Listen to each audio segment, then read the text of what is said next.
Oke, kita akan mulai acara pada malam hari ini. Ah, Tolong Pastor Reynaldo membuka dengan doa. Oke ya, kita berdoa. Bapak, terima kasih. Sungguh kami bersyukur, kami senang ya melalui live Instagram bersama Pak Sinto Tanjung dan semua yang mengikuti secara online, kami bisa berbagi sharing tentang kasih Tuhan, tentang kebaikan Tuhan di hidup kami dan di orang-orang lain. Engkau memberkati, Engkau menginspirasi melalui diskusi ini, obrolan ini Tuhan, biar hati kami terus dibangkitkan untuk melakukan yang terbaik untuk Tuhan. Bahkan kami bisa menemukan tujuan hidup, kami bisa menemukan kembali gairah hidup. Kau memberkati Pak Sinto juga anakmu, biar Tuhan hadir di tengah-tengah kami. Terima kasih Bapak, kami bersyukur, kami serahkan live IG ini ke dalam tangan Tuhan dan kuasa Tuhan di dalam nama Tuhan Yesus Kristus. Amin. Ya, selamat malam teman-teman yang sudah bergabung. Jadi bersama saya pada malam hari ini, seorang anak muda yang saya selalu kagum dengan perjalanannya. Kami pernah bertemu dalam suatu situasi di mana kami sekitar 2 minggu harus bersama-sama terus dengan Ya, Pastor Reynaldo Ginting. Saya biasa memanggil Naldo atau teman-teman yang lain boleh memanggil Bang Ray atau Reynaldo. Ya, siap. uh, Aldo, dari dari sosmed Anda saya melihat Anda ini kok keluar kemana-mana gitu ya. Ya keliling-keliling Indonesia lah. Tetapi bukan sembarang tempat yang Anda pergi ke sana kemari, tapi ke penjara. Jadi uh, seberapa kali bersih Anda kok bisa masuk keluar penjara? Ya, jadi memang motivasinya itu berkembang ya Pak. Kenapa saya ke penjara? Ya, apa Iya. alasannya? Awal-awal itu cuma ingin berbuat baik. Nah, menurut saya tempat paling mudah berbuat baik, ya maksudnya kita nggak harus pinter, kita nggak harus hebat, gitu kan? Ya ke penjara. Ya, karena kita datang saja, itu narapidana atau warga binaan sudah senang mereka keluar dari selnya ke gereja kayak aduh paling tidak keluar dari sel atau dari blok ya, tapi seiring berjalannya waktu alasan saya jadi makin kuat ya, alasan saya jadi masih makin kuat, bukan cuman mau berbuat baik, bukan karena kalau waktu masih berbuat baik itu cuman pas ada waktu, pas sempat. Nah lama-lama itu saya mulai mendapati bahwa kehadiran saya itu mempengaruhi hidup mereka ya, dan saya mulai melihat mereka punya potensi bahkan bisa jadi tim saya untuk kembali melayani ke penjara atau ke pelosok ya. Karena itu akhirnya setelah ke penjara saya mulai berkembang menerima mereka di rumah.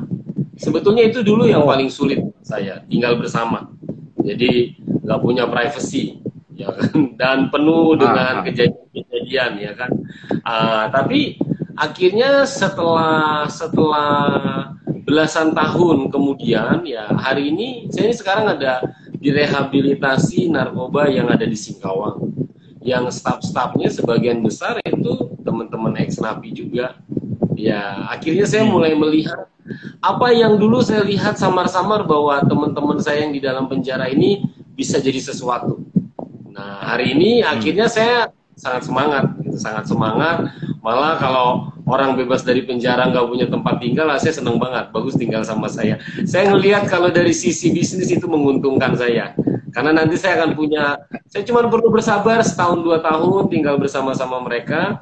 Nanti saya akan punya orang-orang yang saya bisa utus ke tempat-tempat yang saya nggak bisa datang. Gitu. Kayak gitu sih Pak Wow. Sinto. Oke. Teman-teman, saya lupa. Jadi Reynaldo ini pernah ke GKI Ngagel, pernah berbagi bersama kami di GKI Ngagel 3 tahun lalu barangkali ya. Saya lupa. Ya, jadi sekitar 3 tahun lalu beliau ke Ngagel dan sempat berbagi dengan kami. Dan seperti saya katakan bahwa dia mungkin ada yang masih ingat bahwa dia memang mengambil orang kalau biasa spesialis pelayanan tuh itu ada, tapi Reynaldo mengambil spesialis yang agak jarang diambil oleh orang, yaitu pelayanan ke penjara, ke rumah tahanan, ke panti rehabilitasi dan lain-lain, dan itu sudah berjalan. Naldo, Anda ketika mengambil pelayanan itu, saya latar belakang itu, apakah Anda sendiri memang pernah? Nggak pernah. Mas, Nggak pernah. nggak pernah. Walaupun tampang meyakinkan gitu ya, tampang saya kayaknya mantan nabi. Tetapi Anda pernah ya jatuh ke dalam ketergantungan obat ya? Anda pernah sampai ke segitu ya? Ya, saya pernah direhabilitasi narkoba, pernah. Oke. Dan itu kejadian, saya kira Anda umurnya sangat muda ketika itu ya? Anda dari mulai umur 14, 15 sudah mulai suka mabuk-mabuk sama teman-teman.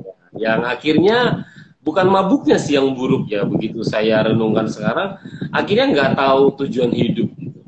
Ya, jadi kayak bingung mau kemana. Ya, jadi sebetulnya saya ini kayak ketemu panggilan ini kayak nggak sengaja seolah-olah sih Pak. Padahal pasti Tuhan sengaja ya. Jadi saya ini dulu sudah jadi hamba Tuhan di pedalaman Sambas. Ya, saya melayani di sebuah tempat yang akses jalannya sulit, tidak ada listrik, yang penduduknya punya kamar mandi masih sangat sedikit. Tapi di sela-sela saya itu tinggal di pedalaman, saya setiap hari Senin ke Kota Sambas itu cuma mengisi waktu Pak, ikut teman saya ke penjara. Jadi tiap Senin saya ke penjara Sambas, ya itu saya harus jalan kaki 3 jam subuh, jam 3 subuh. Ya enggak, bukan 3 jam, saya harus jalan kaki 2 jam. Dari jam 3 subuh saya harus kejar mobil jam 5 subuh. Lalu dari kecamatan saya naik auto angkot itu Pak. Cuman 20 kilo lebih itu bisa 3 sampai 4 jam. Jadi jalannya jelek sekali.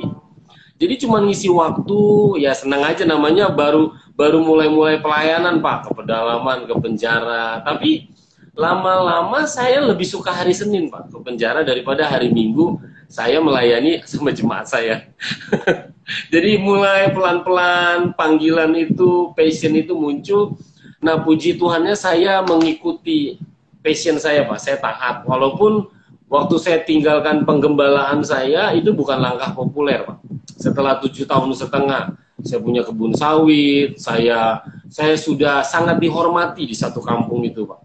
Tidak ada acara adat apapun bisa berjalan kalau saya nggak doa pembukaan.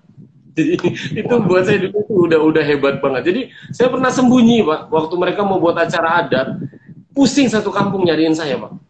Mana Om Naldo? Mana Om Naldo? Jadi buat saya mantan pecandu, anak yang tidak dihargai, minder, tiba-tiba sangat diinginkan di satu kampung, itu sembuh saya Pak. Cuman waktu itu ada hal yang waktu itu saya nggak ngerti nih panggilan, tapi saya tuh nunggu Pak hari Senin. Suka sekali ke penjara.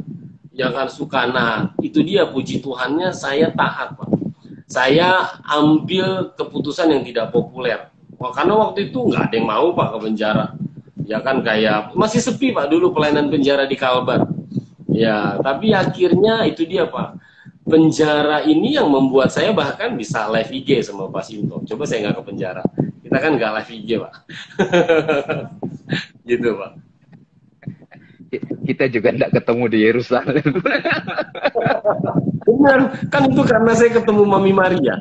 Ya, kalau enggak ada, makanya akhirnya ya buat teman-teman yang nonton secara online, kalau kita dikasih sesuatu hasrat sama Tuhan yang positif untuk melayani, pokoknya jalanin aja lah.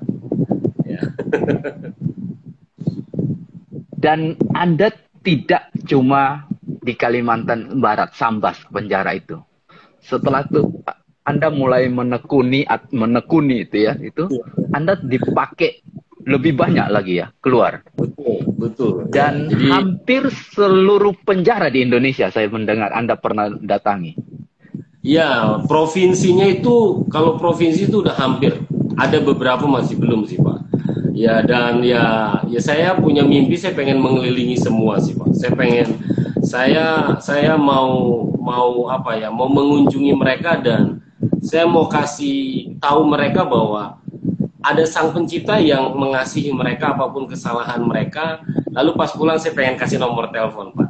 Cari saya. Kalau nggak punya tempat tinggal, cari saya. Buat saya itu keren gitu, Pak. Itu keren ya, karena orang dari penjara itu nggak semuanya punya tempat tinggal. Ya, makanya akhirnya saya hidup selalu ramai-ramai. Ya, hidup berkomunitas ya, komunal ya. Ya, jadi ya akhirnya saya selalu cari dua tempat, Pak, kalau saya ke sebuah kota, penjara sama warung kopi, Pak.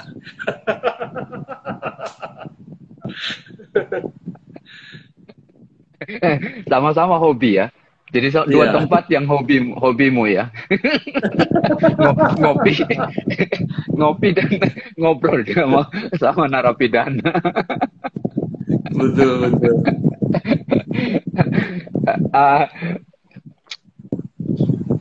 Papua pernah? Saya pernah ke sebuah penjara di Papua, pernah. Ya. Madura pernah. Cukup banyak sih, Pak. Cukup banyak kalau provinsi ya, Tapi sebetulnya saya lebih tertarik itu mengunjungi penjara-penjara kecil, Pak. Di kabupaten-kabupaten, kayak di Angkor, di Rote, di Kota Cane. Karena penjara yang besar itu banyak dikunjungi sama gereja. Nah, yang di ujung-ujung itu tidak terlalu. Justru saya temukan napi-napi yang produktif, Pak. Itu calon-calon penginjil dan hamba Tuhan itu ada di sana. Menurut saya, Pak ya. Jadi mereka karena jarang dikunjungi, terlupakan, hausnya itu bukan main, Pak. Mau khotbah 3 jam juga mereka duduk aja dengerin, Pak. Mereka amin, pokoknya nggak ngerti juga amin mereka.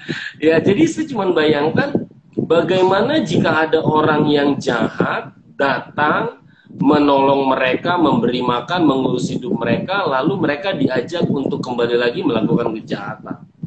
Pasti mau dong, Pak. Gitu kan. Nah, makanya kita yang punya kabar baik, kita yang mengenal kasih, kita kayak berlomba-lomba, Pak, dengan si jahat itu. Ya, jadi kita harus datang ngasih tahu bahwa ya kamu masih berharga, ya kan. Dan setelah nanti mereka itu bebas, mereka hidup dalam pertobatan, nanti ada satu titik, Pak. Mereka akan serahkan hidup sama Tuhan. Mereka jadi pasukan berani mati, Pak. Ya, kan kita harus akui banyak orang milih pelayanan sekarang, Pak. Pedalaman itu enggak, apalagi nggak ada sinyal itu nggak favorit, Pak. Ya, saya nggak tahu ya, Pak. Ya, teman-teman ex-napi inilah kandidatnya, Pak. Mereka nggak akan nanya ada sinyal nggak, tempatnya gimana. Ada orang yang akan dengerin mereka khotbah aja mereka pergi, Pak. Nggak akan nanya uang, Pak. Nggak nanya fasilitas. Kalau dia nanya kita bilang tolong tahu diri ya. Udah dipakai aja udah syukur. Jadi dipakai Tuhan itulah upahnya gitu ya. Kita kasih tahu itu ke mereka, Pak. Dan itu banyak ya, Naldo. Saya lihat teman-teman Anda yang akhirnya mengambil keputusan setelah keluar dari penjara dan mereka bersama Anda itu banyak ya. Iya, banyak, Pak. Dan ini dari penjara anak, Pak. Dari penjara anak, tiap hari Kamis kami ke penjara anak di Fonti. Dan kita nggak ibadah, Pak ya. Karena yang Kristen hanya 3 orang atau 4 orang. Kita buat kegiatan motivasi, main games. Itu bulan ini, April, akan ada 1, Pak. Ya, pembunuhan 4,5 tahun di dalam. Ini bebas mau ikut kami, padahal orang Melayu. Kita akan cariin kerja. buatin usaha modal-modal 4 juta, 5 juta, jualan es tebu. Yang penting mereka tetap sama kita dan berharap nilai-nilai kita yang baik itu bisa ada di mereka. Dan ya udah, nanti kan kita akan berbagi nilai-nilai, Pak ya. Ya, seperti itu. Jadi misalnya ada satu dari penjara anak hidup sama kita dan jadi baik. Nah, sebetulnya kita ini sedang nolong masyarakat, Pak. Karena kalau si anak ini tidak sama kita dan jadi orang tidak baik lagi, kebayangkan, Pak, berapa puluh orang dia rugikan. Entah mencuri, merampok. Jadi, apa ya, saya pikir, nah setelah menjalani cukup lama, justru saya malah senang, Pak. Pada datang cari kami. Paling kita setahun 2 tahun lah menolong mereka. Nanti kalau mereka udah baik, mereka akan melakukan hal yang sama kok, Pak. Ya kan. Jadi akhirnya akhirnya hidup itu penuh cerita ya, warna-warni. Nggak ngebosenin lah, Pak, paling tidak. Ada aja kan kisahnya. Kadang bikin kaget juga kan, jantungan juga. Cuman lama-lama udah terlatih, jantung kita kan bisa dikondisikan, Pak. Kalau tensinya tinggi terus dia bisa juga.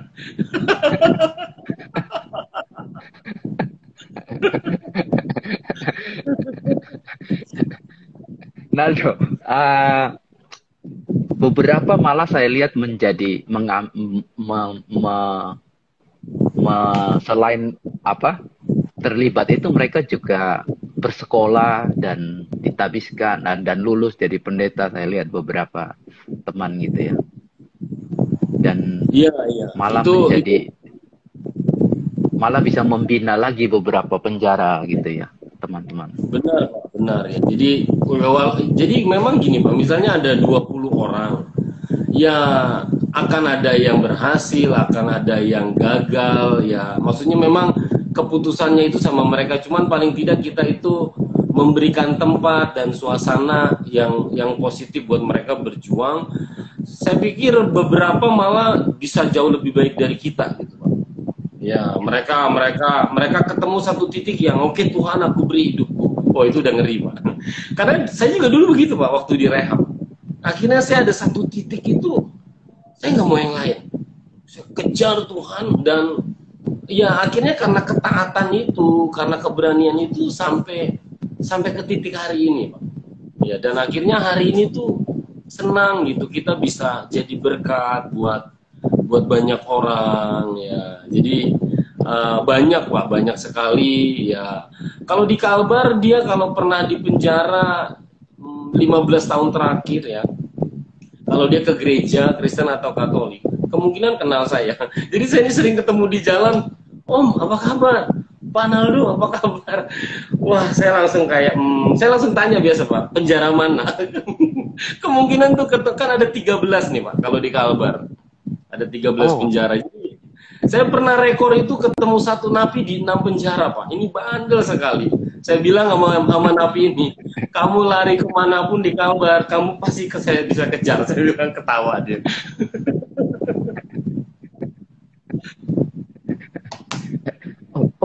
Dan Anda ketemu, maksudnya di 6 penjara itu ketemu orang yang, ini dia berpindah-pindah ternyata ya.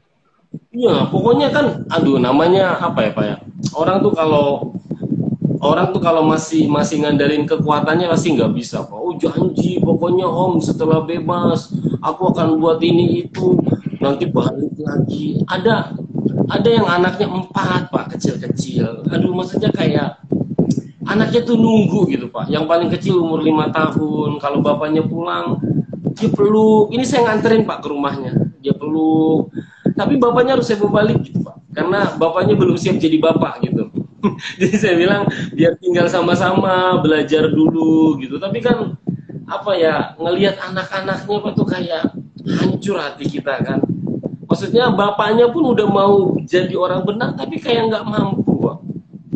Karena belasan tahun, puluhan tahun hidup salah, hidup tidak teratur. Jadi kita cuman ayo tinggal dulu sama kita, ayo kita berkomunitas, ini loh prinsip hidup benar, seperti ini ya. Jadi jadi kalau satu orang itu bisa baik, Pak ya, laki-laki gitu ya, mantan napi, ya mungkin ada satu keluarga yang terhibur gitu ya. Jadi akhirnya makin lama saya makin berkomitmen gitu, Pak, mengerjain ini nih, kita nanti Juni ya, kalau nggak salah tahun ajaran baru nih kan Pak.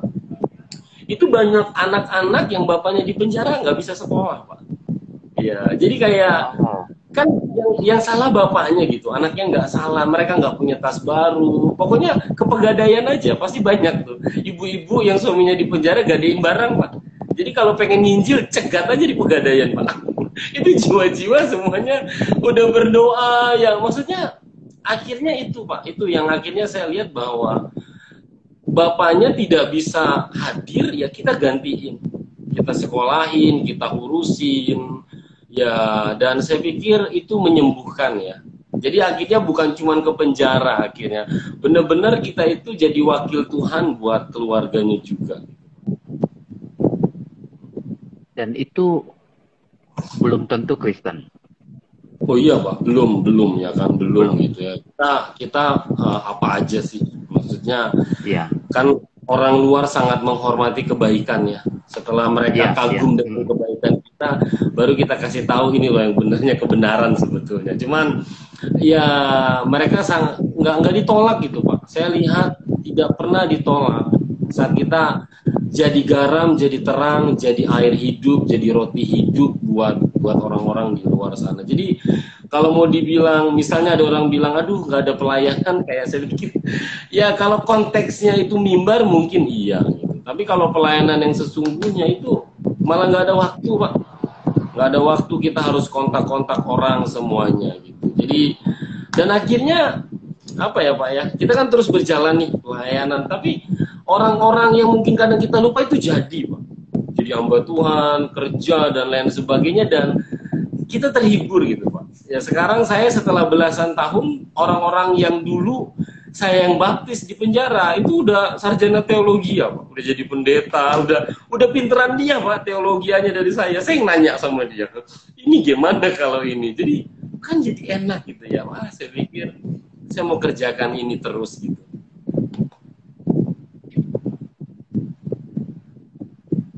Ya, Anda yang mendengar ini ya. Kalau Anda pernah bertemu Naldo, Anda akan semakin kagum bahwa orang ini kecil, punya keterbatasan. Bapak Ibu, mungkin kalau Bapak Ibu pernah tahu dan lain-lain, Naldo punya keterbatasan dengan tangan kirinya yang lumpuh gitu ya. Dan hebatnya sekarang beliau dengan sepeda motor itu bisa berjam-jam menyetir sepeda motor. Dan saya kira sekarang mobil sudah bisa juga ya, Naldo. Udah Pak, udah bisa Pak, udah berani bawa Pontianak Singkawang. Saya sih berani bawa Pak, tapi yang di mobil itu belum tentu berani ikut saya.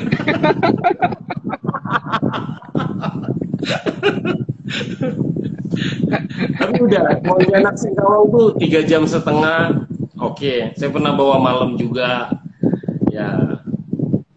Jadi rupanya semua cuma di sini Pak, semua cuma di pikiran. Kalau kita yakin kita bisa, pasti kita bisa.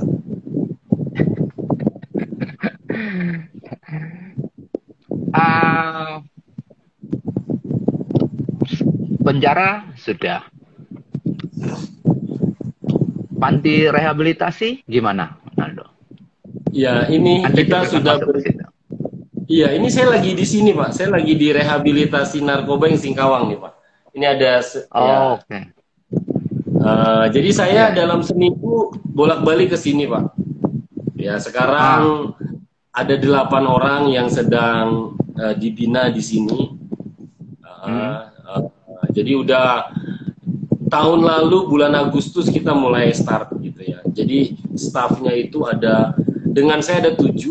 Ya, dengan saya ada 7. Ya, 4 orang staffnya itu teman-teman ex-Napi, ex-Salemba, ex-Nusa Kambangan, ex-Rutan Ponti, ex-Lapas Jogja. Ya, jadi akhirnya ya kita jadi saudara gitu Pak, jadi tim. Ya padahal dulu kan kayak saya khotbahin mereka di penjara gitu. Sekarang malah kayak manggil bro, kayak ya saya pikir ya saya senang gitu Pak. Jadi Tuhan angkat hidup orang lewat hidup kita. Akhirnya kita bisa sejajar gitu Pak. sangat berbuah ya. Ya, makanya ya itu dia saya pikirkan dulu gini Pak Sinto ya, dengan tangan kiri saya yang cacat begini, apa yang jadi ada cerita lucu Pak. Kemarin kami itu eh, ke ke ke ini Pak, ke penjara anak. Lalu saya nggak sengaja saya itu parkir di tempat disabilitas, khusus ada tulisan disabilitas. Saya juga nggak ngeliat. Teman saya bilang, wih bro, itu tempat disabilitas. Saya kaget juga, tapi saya langsung ngeles. Bro, gue kan disabilitas juga, jadi nggak apa-apa. Teman saya ketawa. Teman saya bilang, tadi ada dia di sini, namanya Rudi. Dia bilang, saking udah terbiasa ngelihat saya mandiri gitu Pak ya. Sampai kayak dia tuh lupa ya saya juga kadang lupa Pak, saya cacat ya kan. Kenapa Pak? Karena seru gitu Pak mengerjakan ini. Memang awalnya susah, capek, kita waktunya habis gitu, cuman lama-lama tubuh kita ini Pak menyesuaikan dengan tujuan hidup.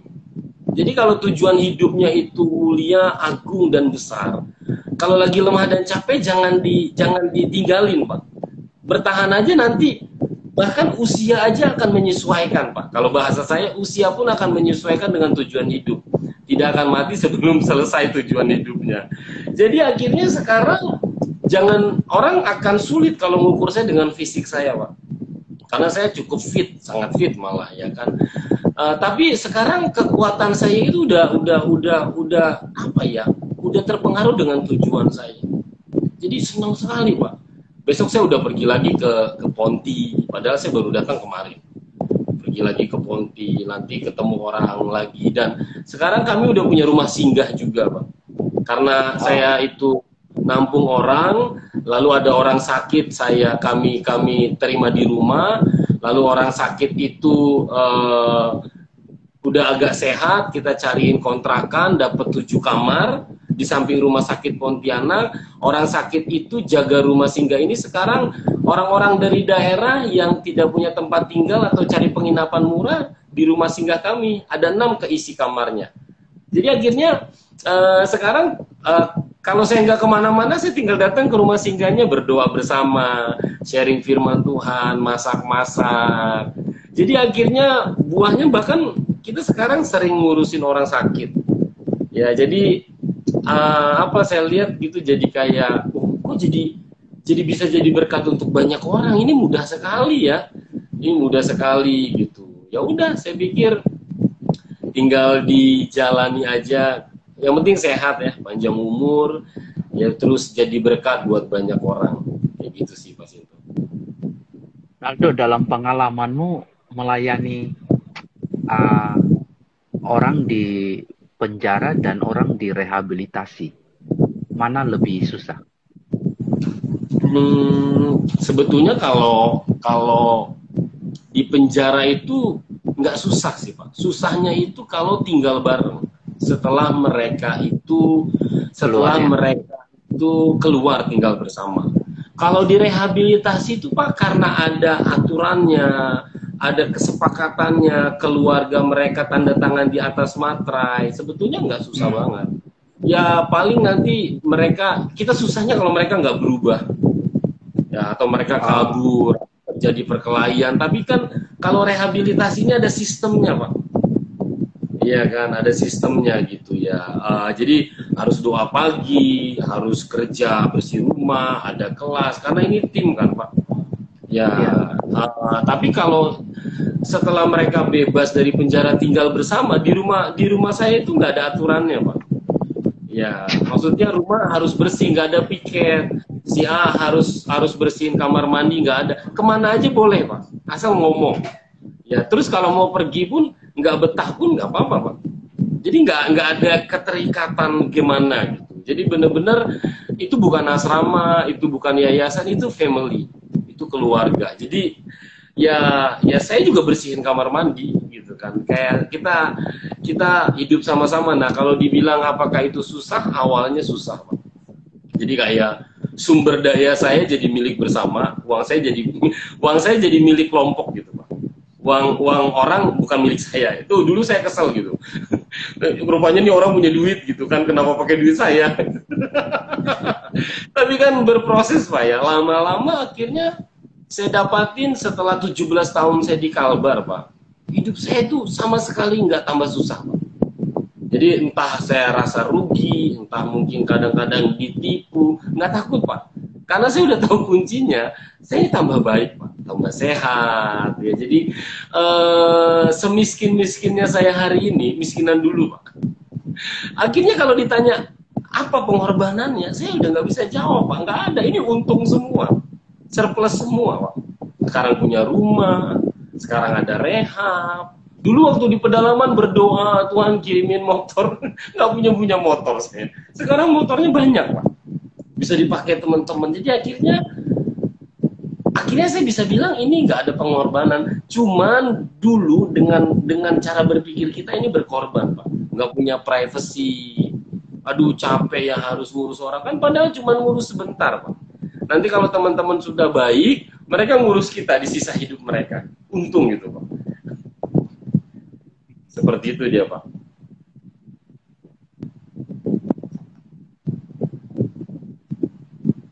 Penjara sudah, rehabilitasi sudah.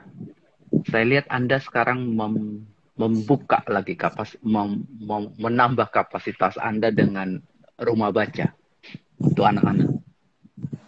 Ya, kalau rumah baca sebetulnya sudah lama Pak. Kalau rumah baca sudah lama. Dulu kan kita sering KKR nih Pak, ke kampung-kampung. Ya, di Kalimantan Barat itu kan dulu memang target misi nih. Nah, saya juga dulu melakukan itu. Tapi akhirnya saya lihat kebutuhan terpentingnya itu rupanya orang-orang di kampung, anak-anaknya itu baca tulis berhitungnya nggak tuntas Pak. Sehingga waktu dia SMP, pelajaran SD-nya nggak tuntas. Waktu dia SMA, pelajaran SMP-nya nggak tuntas, terus begitu. Sehingga akhirnya kita ketemu orang-orang dewasa, bahkan sarjana, tapi nggak kompeten. Sehingga dikotbahin sebagus apapun, diajak diskusi seperti apapun, seperti kesulitan. Nah, mulailah kami memberantas buta huruf, bawa buku, gemar membaca. Nah, dulu saya pikir melayani ke penjara dan buka rumah baca di pedalaman, melayani anak-anak itu nggak ada kaitannya. Saya pikir dulu ini audiensnya kan beda Pak, sama anak-anak kita harus lucu, harus kreatif, sama teman-teman narapidana tegas gitu Pak. Wah harus ngomong A ya A. Tapi akhirnya beberapa tahun terakhir saya ngerti bahwa ini ada kaitannya. Jadi teman-teman ex-napi yang tinggal sama saya akhirnya jadi volunteer Pak di rumah baca. Jadi volunteer mereka yang ini ada dua sahabat saya. Tadi nonton saya lihat Reno. Sudah 2 bulan kira-kira di pedalaman Pak. Mungkin lebih 2 bulan lebih. Ya Reno bukan ex-napi tapi menjadi pecandu narkoba 27 tahun. Lalu ada lagi teman saya namanya Gali. Gali ini dari Lapas Kerobokan, Bali dan Lapas Bangli. Di Bali baru bebas Desember. Januari saya ajak ke Kalbar. Mereka nih ngajar 1 minggu di 1 kampung. Ya nanti total mereka akan kunjungin 10 kampung berarti 2,5 bulan. Baca tulis ya. Ya kalau orang-orang yang normal yang punya pekerjaan mungkin bisa ke pedalaman paling hebat seminggu Pak. Ya, kadang cuma 1 minggu karena ada kerja, ada tanggung jawab. Tapi teman-teman yang dari masa lalu yang gelap gitu Pak, yang hidupnya dulu itu hancur, itu mereka malah didorong ke pedalaman malah jadi mulai hidup yang baru Pak. Ya, jadi akhirnya rumah bacanya ya bisa dibangun Pak. Ini kemarin Bro Reno sama Gali itu selama 2 bulan buka 2 rumah baca. Ya, itu pertama kali buka rumah baca di pedalaman saya nggak hadir. Jadi kayak saya santai-santai di Ponti, 2 rumah baca berdiri. Nah, karena itu akhirnya kita sangat welcome Pak. Kalau ada teman-teman ex-napi, teman-teman pecandu mau tinggal bersama. Kita ingin mereka nanti pulih, mereka baik, lalu mereka malah jadi tim kita Pak. Ya, bawa 300 judul buku, ngajar baca tulis. maka di kampung itu Pak ada 40 sampai 60 anak-anak itu akan berwarna hidupnya. Ya. Hari ini sudah berapa rumah baca yang Anda buka? Anda dan tim? Wah banyak Pak, banyak. 20 lebih ya, 20 lebih. Kita akan buka lagi, hari Minggu akan ada yang datang nih Pak, dari 2 pedalaman. Mereka ini orang pemerintah, mereka ini ada proyek namanya Patriot Energy Pak. Di Kalbar ada 9 orang. Mereka khusus itu ngecek kampung-kampung untuk energi terbarukan. Cuman karena mereka ngelihat masalahnya anak-anak yang nggak bisa baca tulis, mereka cari di Instagram Pak, komunitas rumah baca dan ketemu Love Borneo. Ya, jadi mereka cerita kampungnya seperti ini, butuh buku. Jadi nanti hari Minggu datang, nanti kita akan training singkat, nanti kita suruh bawa buku, bawa hadiahnya. Berarti ada 2 rumah baca lagi berdiri. Ya, jadi bisa 20-an lebih. Cuman memang masalah kami gimana memaintain rumah baca ini, Pak. Gimana kami kunjungin lagi? Karena kami kekurangan volunteer. Siapa tahu anak muda di GKI Ngagel mau jalan-jalan ke Kalbar, ya kasih tahu sambil nanti bermisi ke rumah baca, Pak. Ya. Ya, semoga obrolan ini banyak menginspirasi teman-teman yang lain. Anda mendengar bahwa sepertinya menakutkan orang begitu ya, melayani ke pedalaman dan lain-lain. Tapi kata Reynaldo, ketika kita fokus, kita mengejar itu, maka ada kenikmatan, ada merasa surplus itu ya, terus-menerus dalam diri kita. Itu kesulitan rumah baca itu kan mungkin banyak perlu buku ya. Kesulitannya ada di situ ya, atau gimana? Ya, jadi buku bacaan ramah anak sih Pak. Bisa komik, bisa cerita rakyat, bisa ensiklopedia anak, buku yang bergambar, yang ringan, bukan buku pelajaran. Jadi kalau ada 300 judul buku, kita bisa buka 1 rumah baca di 1 dusun. Berarti ada 40 sampai 60 anak setiap minggu bisa 3 sampai 4 kali mengakses buku, Pak. Jadi kalau setahun, ya biasa per 4 bulan bukunya kita tukar. Karena kemungkinan ya menurut kami bukunya udah selesai dibaca. Ya berarti kan dalam setahun kita tukar 2 kali, Pak. Ya berarti dalam setahun itu anak-anak itu bisa membaca puluhan buku, Pak. 1 anak, dan setahun, 2 tahun, makanya di usia SD dari kelas 1 sampai kelas 6, kalau kita berhasil mempertahankan rumah baca, maka nanti kita akan menemukan anak-anak dari pedalaman, penuh keterbatasan, tapi udah hobi membaca, Pak. Jadi pasti nggak kesulitan, Pak, mereka ngikutin semua pelajaran, ya. Jadi kita butuh buku, kita butuh volunteer juga sih, Pak. Volunteernya cukup jarang sih. Itu ada yang mau tuh katanya. Ada yang mau tuh. Yang mau silakan ya, Anda boleh melihat Instagram ya, dari punyanya Love Borneo ya. Ada Instagramnya ya. Ada Instagramnya Love Borneo, ada kontaknya dan lain-lain. Dulu mungkin Anda sedikit terbantu ya ketika kantor pos menggratiskan pengiriman buku ya. Tetapi saya lihat sekarang kantor pos sudah tidak ada program itu lagi. Itu terganggu ya Anda ya? Iya, jadi program dulu itu kan Pak, kan teman-teman pada punya buku nih Pak di rumah, mereka kumpulin.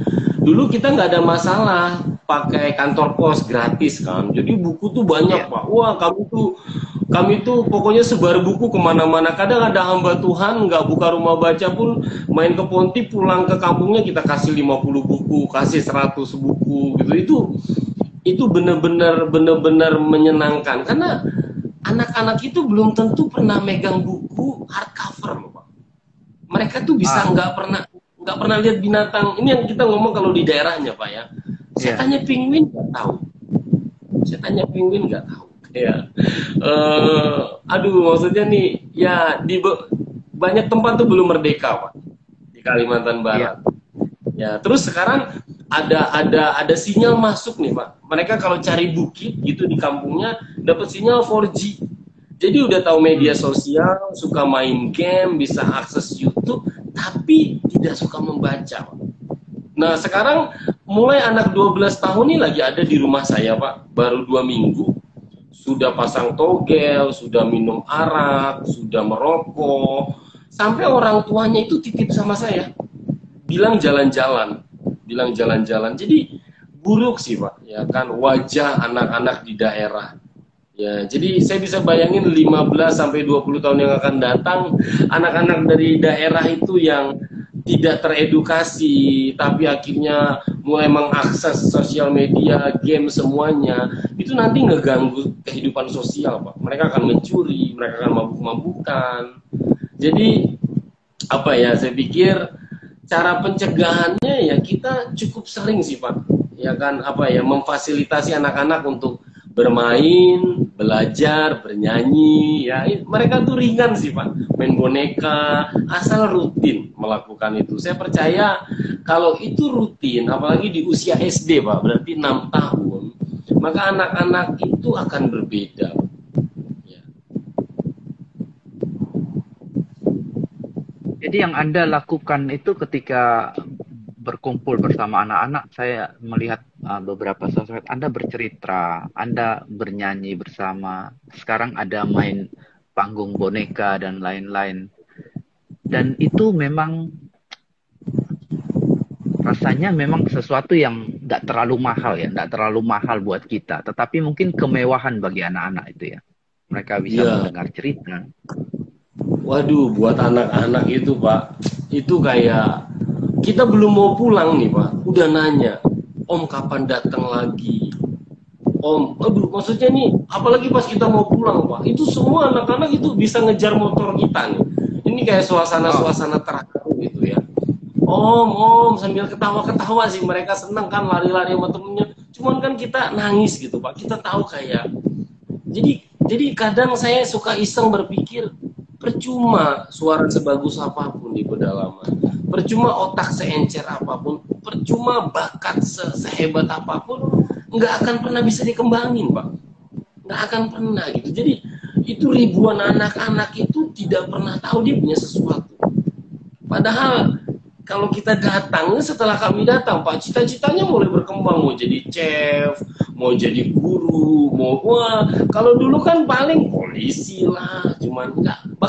Bahkan kita ketemu banyak anak SMP, ditanya cita-cita nggak tahu, Pak.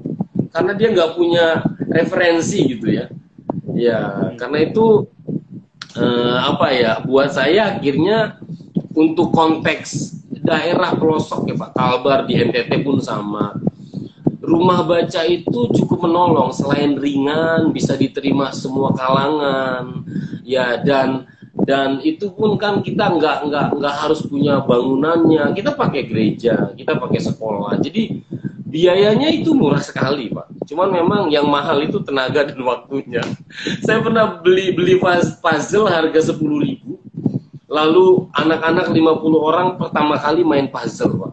Tapi kan pergi ke kampungnya 10 jam, Pak. PP 20 jam. Saya bilang puzzle-nya sih 10.000. Perjalanannya 20 jam. Itu yang mahal itunya sih, Pak.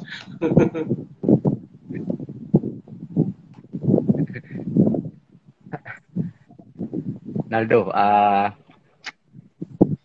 setelah penjara, setelah rehab, panti rehab, Love Borneo dengan rumah bacanya, masih ada mimpi apa sih? Ya, kami ini sedang membangun lembaga LPKS namanya, Pak. LPKS ya, itu nanti bisa, itu jadi kayak gini, Pak. Anak 12 tahun ke bawah itu tidak bisa dipidanakan. Ya, jadi kalau ada anak 12 tahun melakukan tindakan asusila, maka dia dikembalikan ke rumahnya. Kalau dia 13 tahun, dia bisa di penjara anak. Ya, nah LPKS ini nanti jadi tempat rehabilitasi anak itu. Karena kami ketemu LPKS ada korban pelecehan, lembaga kayak lembaga kesejahteraan sosial apa gitu Pak. Itu kayak Iya, iya. bahasa kesehatannya. Cuman ini kayak rehabilitasi anak sih sebetulnya Pak. Karena Oke. kami menemukan di pedalaman anak 4 tahun mengalami pelecehan seksual, lalu tidak ada tempat yang menampungnya, lalu anak umur 10 tahun melakukan tindak kriminal, lalu kalau dia cuma curi buah, lalu Iya. dibalikin ke rumahnya, ya masyarakat nggak kesulitan. Tapi gimana kalau dia itu melakukan pembunuhan? Ada Pak. Gimana kalau dia Ada ya. pakai narkoba? Ada Pak, ada. Dia buruk nih Pak. Jadi nanti LPKS itu jadi tempat untuk hakim nanti bisa vonis Pak. 4 bulan dibina, direhabilitasi Lok Borneo. Ya itu yang sama teman-teman kita lagi kerjakan juga, berharap karena di Kalbar Pak, ya mungkin di provinsi lain juga sama, nggak ada Pak. Ada undang-undangnya, ada dananya, tapi nggak ada bentuknya. Oke. Mm-mm. Jadi ini lagi berjalan sih Pak, kita lagi urus karena yang kami lakukan kurang lebih sama kan selama ini, kita nampung anak-anak kecil juga ya. Kita nampung anak-anak kecil juga dan sebetulnya nggak sulit kan Pak. Maksudnya lebih sulit pasti nampung orang-orang dewasa kan. Kalau anak-anak mah enggak lah masih gitu ya. Masih senakal-nakalnya dia kita masih bisa handle. Yang penting mereka bisa tidur dengan baik, makan dengan baik, diperlakukan dengan baik, lambat laun mereka akan baik. Naldo, tapi kalau itu berhubungan dengan peradilan, jadi keputusan hakim dan lain-lain untuk mengirim itu ke rehabilitasi tertentu, berarti kan uh, para para pembina itu juga mungkin harus bersertifikat ya, disamakan atau gimana ya? Itu enggak sih Pak. Cuma nanti di dalamnya itu harus ada tenaga-tenaga ahli. Ya, ada ya jadi kayak ada orang kesehatan, ada psikolog. Cuman mungkin itu menyusul ya, itu menyusul. Karena kami pun nggak tahu ada seperti ini Pak. Karena waktu itu saya urus anak umur 4 tahun mengalami pelecehan seksual. Saya datang ke KPPAD, itu kayak yang ngurus anak-anak di daerah. Lalu dia sebut itu Pak, LPKS. Lalu kami telusuri, kami pelajari. Harusnya ini jadi tempat menampung anak-anak yang korban kekerasan atau pelaku atau saksi Pak. Ya, tapi nggak ada Pak, nggak ada gitu kan. Saya tanya ke dinas sosial provinsi, bingung mereka Pak. Mereka bingung karena memang nggak ada yang mau ngerjain ini. Nah, sebetulnya kan yang kami kerjakan itu udah seperti itu, cuman tidak dalam bentuk lembaga, Pak. Kita ini cuman benar-benar komunitas. Nah, akhirnya kenapa kami ngobrol, kenapa kita nggak kerjakan biar kita bisa sounding ke pelosok, bisa edukasi, Pak. Kekerasan terhadap anak. Lalu kita bisa kerja sama pemerintah kalau mereka punya. Kemarin ada anak mau dijual, Pak, umur 12 tahun ketangkep di bandara. Ya, yang dititip aja Pak, dititip kemana, lalu nanti dibalikin lagi. Jadi bayangin loh Pak, saya itu shock dengernya Pak, cewek Pak. Ya, aduh yang itu ada gitu ya kehidupan seperti itu kan. Saya sampai bilang ke teman saya, coba cari di mana anak itu tinggal bareng aja sama kita. Karena mereka itu kan perlu diterima, dikasihi, memang nggak susah lah Pak. Toh kita memang selama ini kita senang gitu ya nerima orang gitu. Jadi, nah akhirnya, karena Lok Borneo ini punya banyak member gitu Pak, akhirnya teman-teman yang terpanggil di satu bidang pelayanan tertentu kita dorong. Yuk kita jadi jawaban buat Kalbar, buat banyak masalah gitu. Jadi sekarang ini Pak, banyak anak-anak sekarang umur 12 tahun udah nyabu, udah main judi. Ya, lalu pulangin ke rumahnya ya nanti melakukan lagi, nanti disimpan di kantor polisi sebentar, dibalikin lagi. Akhirnya dia jadi kebal Pak sama kejahatan. Lalu waktu dia udah besar ya dia jadi kriminal gitu. Jadi itulah sih Pak.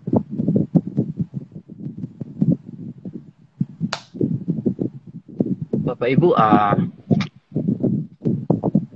satu hal yang selalu saya ingat ketika satu waktu saya ngobrol sama Reynaldo dan saya katakan, Anda pelayanan segini banyak dan Anda tidak mempunyai uh, satu satu sponsor tetap, satu lembaga yang mendukung Anda secara tetap. Dari mana Anda mendapat semua itu? Saya ingat Reynaldo katakan begini, uh, Pak, ketika kita berdoa, doa Bapa kami ya, dan berikan kami pada hari ini makanan kami yang secukupnya. Dia ngomong begitu. Berarti kan Tuhan mencukupi. Nah, kalau kita mau Tuhan memberi lebih, maka kita harus mempunyai kebutuhan yang besar juga. Membesarkan kapasitas kita sehingga Tuhan tetap mencukupi. Itu membuat saya menjadi oh. Jadi Reynaldo mengalami hal ini. Jadi dia bisa berbicara itu karena dia mengalami hal ini. Mengatakan ketika kita mengamini bahwa berikan pada hari ini makanan kami yang secukupnya. Benar, Tuhan akan mencukupi. Bagaimana kalau engkau banyak? Tuhan juga akan mencukupi. Engkau mau menerima lebih banyak, maka engkau harus memperbesar kapasitas juga. Sehingga Tuhan mencukupi. Jangan cari rotinya, cari kaminya, Pak. Kalau kaminya ada 10, rotinya buat 10. Maksudnya logika saya begitu dan benar, Pak, terbukti gitu.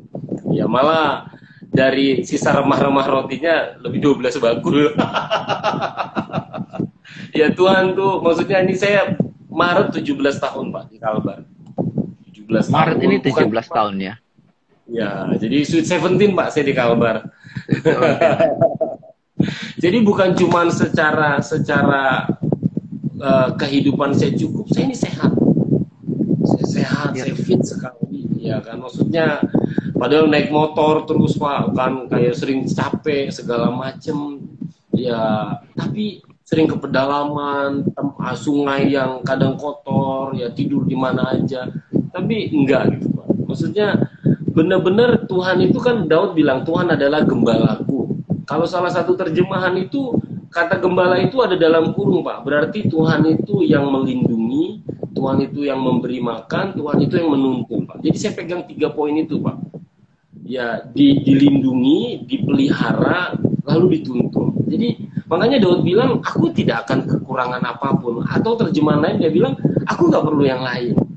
Lama-lama saya hidupin kayak, bener loh, ini Alkitab nggak bohong. Ini ya walaupun beda konteksnya, tapi ya maksudnya selama COVID saya tuh keliling, Pak. Saya ke pedalaman selama COVID.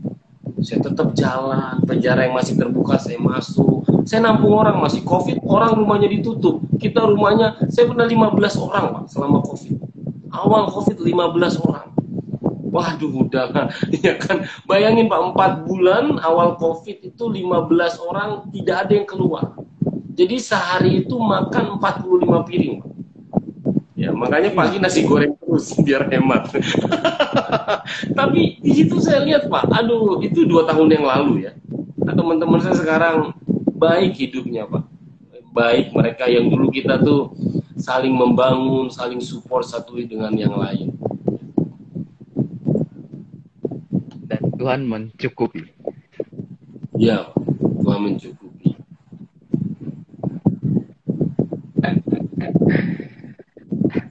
Oke teman-teman yang ikut, saya sebenarnya perlu waktu lebih banyak untuk Reynaldo.